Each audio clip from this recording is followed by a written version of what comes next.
welcome back. I'm so glad that you could just join us again for the second part. We have a very special guest with us again here, and we're excited to have Mr. Rumble with us. Robert, how are you doing today? I'm doing fantastic. How are you? I'm well, thank you. Thank you for asking. If you will, introduce yourself to our viewing audience and tell them a little bit about yourself. Well, I'm Robert Rumble. I've done some traveling. I've written a novel a few years back. And if you'd have told me in high school that I would be a published author, I would have looked at you and said, right, what are you smoking? And are you going to share it? However, I did. And I sell it out of the back of my Uber. And because of that, I know for a fact I have autographed copies on 6 of the 7 major continents. Writing was not one of the things that I planned on.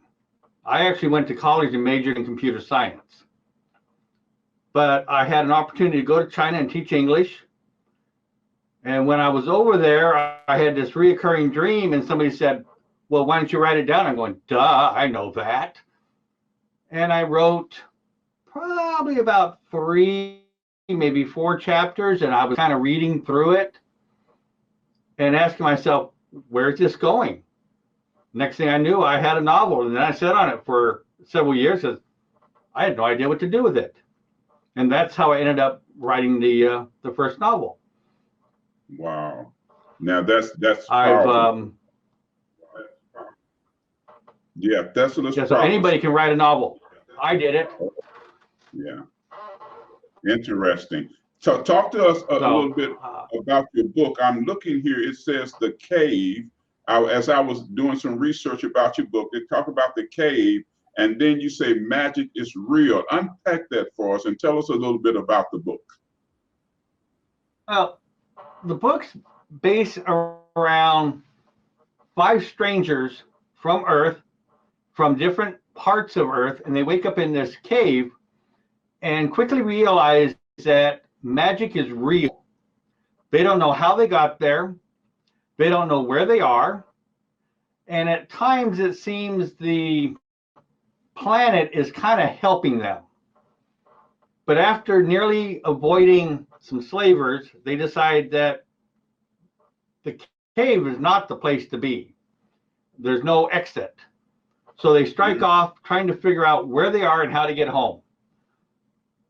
Along the way, they meet an egotistical spirit bow, and she basically tells the protagonist, Michonne, an outdoorsman, if you survive this encounter, I will think about allowing you to let me come along.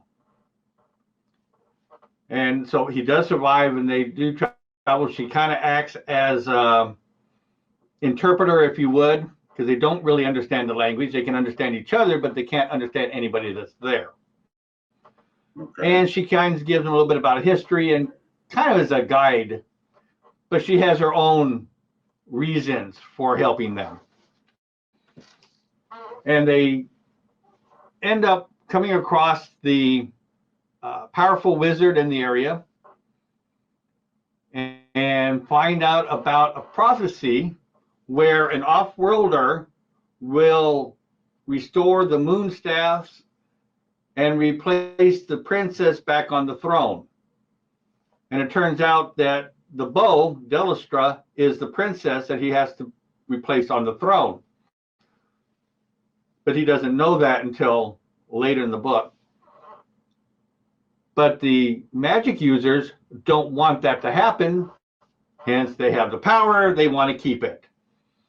And so throughout the book of trying to figure out how to get home, they're trying to stay in front of the mage and her henchmen. And they develop a friendship, camaraderie along the trip. And they each use their specialities that they have from Earth to help them succeed in their mission. Okay. So these 5 people who are total strangers begin to develop total strangers. themselves. Yeah. And as they're developing this camaraderie among themselves, using their special gifts, they are navigating this journey and seeing how they're going to be able to return home. Right. Okay. And one of the things that I've done different with the book. No, go ahead, please. Okay. One of the things that I've done different was there are links and QR codes in the book itself to take the reader to a website where you can find histories, backstories, timelines, calendars, maps, all kinds of information about the world if the reader wants to know a little more information about how things are put together there, more than what you can find in the book itself. Kind of like a Wikipedia, if you would, of the world. Wow. And as far as I know, I'm one of the very few that use that in a fantasy book. Okay. Seems like you put lots of intense research, lots of detail, so that your reader is going to be given an experience that they won't experience should they read other books. Right. I've also written it more as a kind of a first-person viewpoint. Everything that's in the book is from the protagonist's viewpoint or what he's told. And so, and it's present tense, so it kind of draws you into the book. Mom was supposed to edit the first version, and she got so enamored with the book itself that she forgot to edit it, and she doesn't read fantasy books. Oh, wow. So I went out and got other people to edit. So. Yes. That's interesting. So if there was something, speak to us about what was the motivation to write a book of this sort? What was your driver? What motivated you to write this type of book? I wanted to see where the dream was going. You know, I wrote the first chapters and it's like, okay, where's it going? And once I got it completed, then I sat on it. And I said, well, shoot, I have this 80,000+ word document, and I ended up going to a conference and decided that okay, well, let's publish. It's gone through several revisions, but I've got the last revision out there currently. Okay. And I'm working on the set, and I'm doing maps to add to it.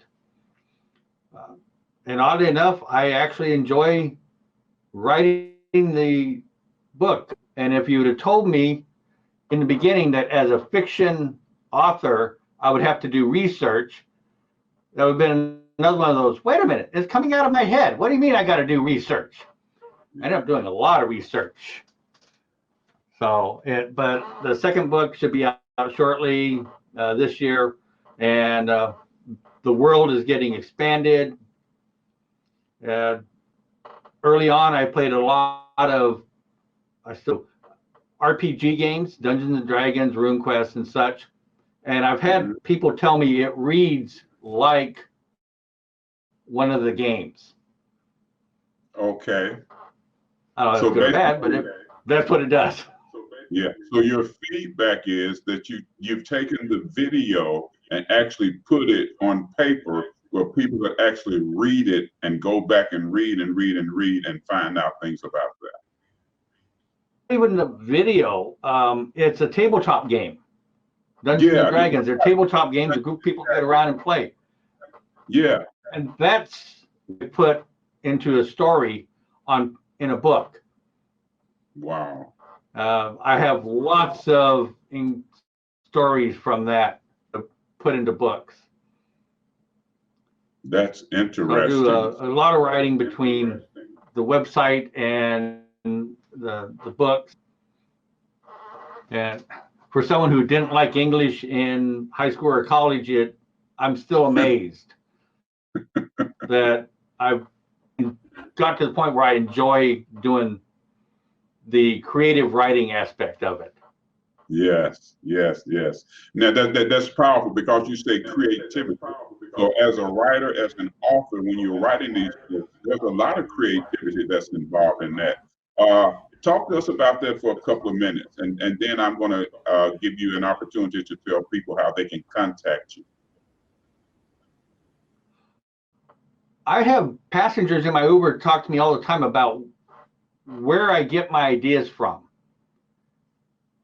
And I really don't know. They just appear in my head, and I got to sit down and write it out.